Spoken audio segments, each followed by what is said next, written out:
Damir Krznar, po tekmi z Dinamom na začetku pripravljenega obdobja ste dejali, zadnja linija funkcionira, manjka še tisto v napadu, sedaj pa ob zaključku priprav 4 zadetki v enem samem polčasu, uspešno opravljena generalka. Kako zadovoljni ste, ko primerjate začetek in sedaj konec pripravljenega obdobja in seveda ta današnji obračun?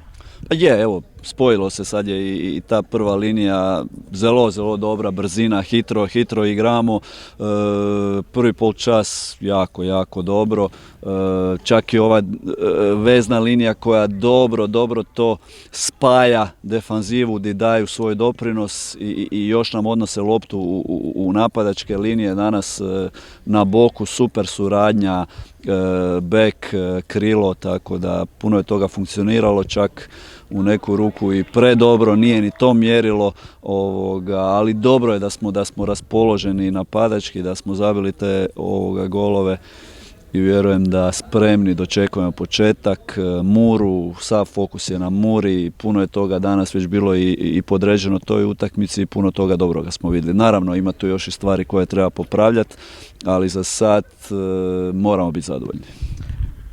Moštvo so okrepili nekateri novinci, tudi danes nekaj doprinosa z njihove strani menalo, 2 asistenci, Aarons je vstopil, Krefl sicer manjka, ampak kako pomembno je tudi, da ste dobili poleg teh dodatnih okrepitev še notranje, danes sta zaigrala tako Kvesić kot Matko.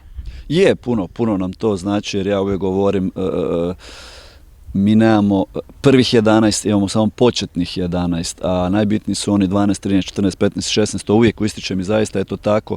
I kad imate tu komociju da na klupi imate igrače koji vam mogu doneti dodatni puls, to je onda velika stvar. Menalo danas u prvih 11, ali ono što je bitno i Kvesića ubrajamo okrepitve jer još uvijek nije dao ono što može i sigurno da je jedna forca, jedna snaga koja nam može još dodatno donijeti puno toga. Aarons isto tako, danas malo na ne njemu prirodnoj poziciji, malo smo ga namjerno žrtvovali da vidimo i Matka. I Matko nam tu dolazi, njemu će trebati još kakvih mjesec dana, ali isto sigurno da je tu alternativa, tako da kroz 10, 15, 20 dana jako me boljela glava. Tko, kad i u kojem trenutku i koliko. Sedaj so priprave v ciljni ravnini, kaj boste še postorili z ekipo v tem zadnjih nekaj dneh pred tekmo z Muro?